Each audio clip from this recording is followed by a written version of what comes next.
Bonjour Centrafrique. Bonjour à tous les auditeurs fidèles de Corbeau News Centrafrique. Ici Félix Zarami pour votre émission d'actualité chaude et incisive directement depuis le Studio C. Aujourd'hui, on va décortiquer ensemble un dossier qui fait grincer les dents et lever les sourcils, les dernières élections et le rôle pour le moins surprenant, disons, de notre Conseil constitutionnel. Pour en parler, j'ai le plaisir d'accueillir mon excellent collègue, Vikos Cynthia, journaliste d'investigation. Salut Vikos. Bonjour Félix, et bonjour à tous nos auditeurs. Merci de m'avoir invité à ce débat qui, je dois dire, est d'une importance capitale pour la démocratie dans notre pays. L'Observatoire pour la gouvernance démocratique en Centrafrique, OGDC, n'y va pas avec le dos de la cuillère, et c'est un euphémisme. Ni avec le dos de la cuillère, ni même avec la cuillère tout court, Vikos. C'est un réquisitoire pur et dur qu'ils ont pondu là. Raconte-nous un peu ce communiqué de presse. Exactement Félix.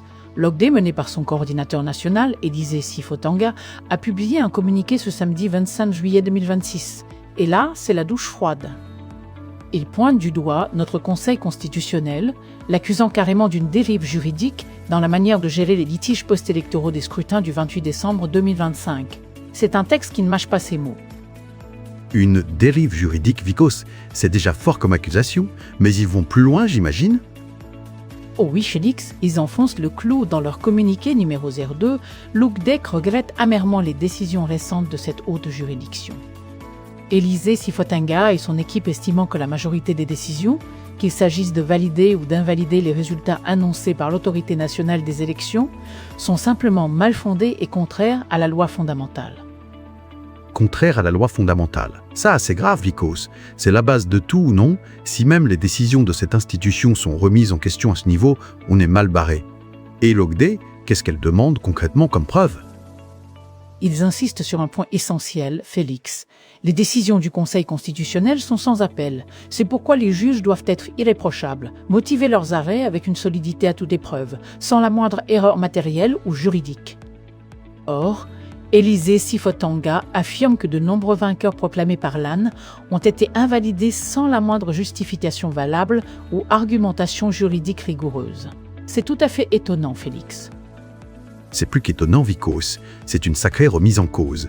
Donc, des gens qui avaient gagné se retrouvent sur le carreau sans comprendre pourquoi. Mais l'OGD ne s'arrête pas là, il parle carrément de déni de justice, n'est-ce pas ? Précisément, Félix.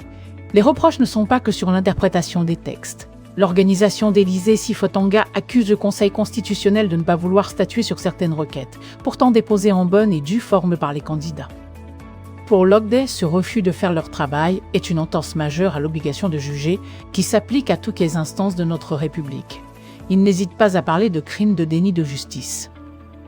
Un crime de déni de justice. Le mot est lâché. Mais attendez, Vikos, le communiqué évoque aussi un événement des plus insolites, un cambriolage au cœur même du Conseil constitutionnel. C'est une histoire de fou. Oui, Félix, et c'est le clou du spectacle, si l'on peut dire. Le communiqué signé par Élysée Sifo-Tanga mentionne un vol au sein même du bâtiment du Conseil constitutionnel, un événement inédit dans notre histoire institutionnelle. L'OGDEC va jusqu'à suggérer que cet acte n'aurait pu être réalisé qu'avec des complicités internes, voire par des membres de l'institution eux-mêmes. Ils avancent même que de tels agissements pourraient valoir aux magistrats concernés des poursuites devant la Haute Cour de justice pour haute trahison. La haute trahison. C'est une accusation gravissime, Vico. Cela nous amène à la question de la crédibilité de notre Assemblée nationale. L'OGD doit avoir son mot à dire là-dessus. Absolument, Félix. Pour l'OGD et Élysée Sifo-Tanga, ces problèmes ont des répercussions considérables sur la bonne représentativité de notre démocratie. Ce qui est paradoxal, c'est de voir l'Assemblée nationale aujourd'hui composée de personnes qui avaient été invalidées en 2020 par cette même juridiction constitutionnelle. Et les motifs étaient des plus lourds: participation à une rébellion, détournement de fonds publics, faux et usage de faux. C'est une situation qui frise l'absurde, Vikos. Les mêmes motifs d'invalidation d'hier ne semblent plus s'appliquer aujourd'hui. Et face à cela, l'OGD tire la sonnette d'alarme sur le destin de la nation. En effet, Félix. L'organisation s'inquiète si le Conseil constitutionnel, qui est censé être le dernier bouclier pour nos droits et nos libertés, est compromis ou corrompu. Alors la population se retrouve sans aucune protection juridique. C'est selon eux le terrain parfait pour la décadence de la nation. La décadence de la nation, des mots forts, Vico. Mais que propose l'OGD concrètement pour sortir de cette impasse ? Face à ce constat, l'Obdet, avec la voix d'Élysée Sifotanga, rappelle que le peuple, et seulement le peuple, est le seul souverain au-dessus de toutes les institutions. Il lance donc un appel vibrant à tous les citoyens et compatriotes éclairés pour qu'ils se mobilisent. Se mobiliser pourquoi, Vikos? Quelles sont les demandes spécifiques de l'OBDES? Il demande deux choses fondamentales, Félix. Premièrement, une réforme profonde du Conseil constitutionnel afin de lui rendre son indépendance, son impartialité et son intégrité. Deuxièmement, la révision complète et la reprise des contentieux liés au scrutin du 28 décembre, estimant que c'est une condition indispensable pour que notre Parlement soit légitime et valide. C'est une feuille de route claire pour un rétablissement de la confiance, Vikos. On voit que l'OBDE ne compte pas lâcher l'affaire. Un dossier brûlant, c'est le moins que l'on puisse dire. Absolument, Félix.